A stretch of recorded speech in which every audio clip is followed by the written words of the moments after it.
Although London may have the reputation of being rainy, dreary, and glum, don't let that confuse you on the personalities and lifestyle of London's residents. The lifestyle here is calm and relaxed. People usually make sure not to attract too much attention to themselves and go about their days minding their own business. Shaking hands upon greeting people and manners are highly expected and appreciated. With over more than 15 million tourists a year, residents are used to the hustle and bustle of London's lifestyle. The government is built around the Parliament system with three parts: the House of Commons, the House of Lords, and the monarchy. With Queen Elizabeth II currently holding the reign to the throne, the residents of London are highly respectable and admiring to their queen. There's a very diverse range of religions here. However, the main religions within the city is mostly Christian and Muslim. People spend their days at work or spending free time going for afternoon tea and pastries, resting along benches in parks or the local squares, visiting museums, seeing local art, or attending the theater, eventually ending the day at the closest pub for a refreshing local brew.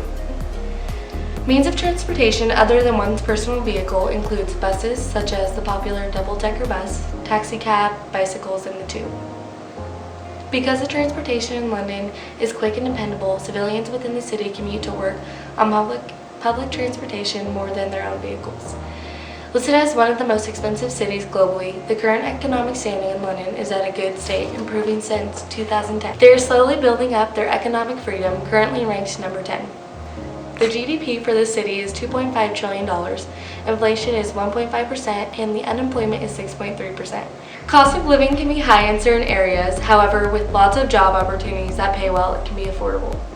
London is a very delightful city with several characteristics that most people usually fall in love with. It is said that when you go there, you resist leaving, and when you leave, you long to go back.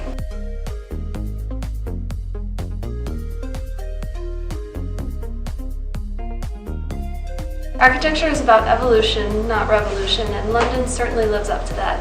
The architectural style of the city can be traced back to the 5th century when the area was occupied by the Romans.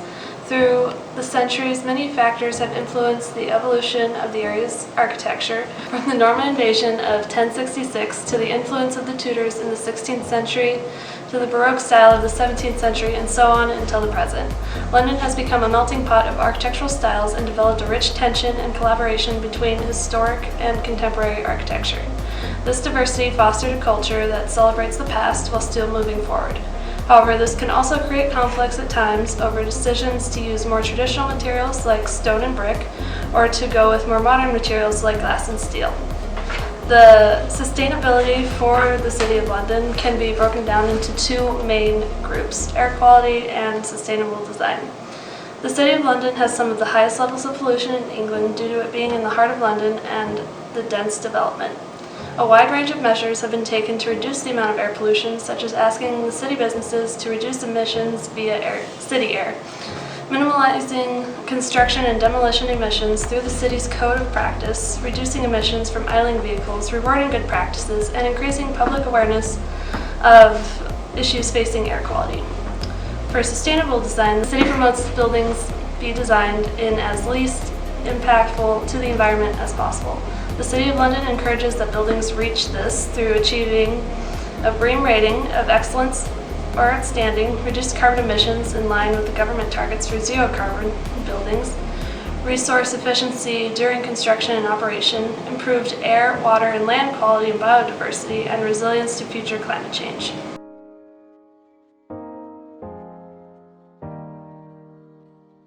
The weather in London is temperate with warm, wet summers and cool, wet winters.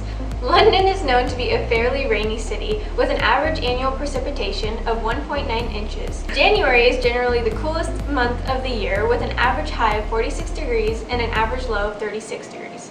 On the opposite end, we have July as the warmest month of the year with an average high of 73 degrees and an average low of 57 degrees. London's current population is the highest it's been since before World War II, with a whopping 8.6 million people.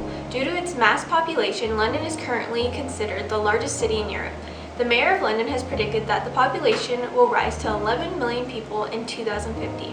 London spreads over a total of 1,572 square kilometers, and England alone takes up about 2/3 of the entire island of Great Britain.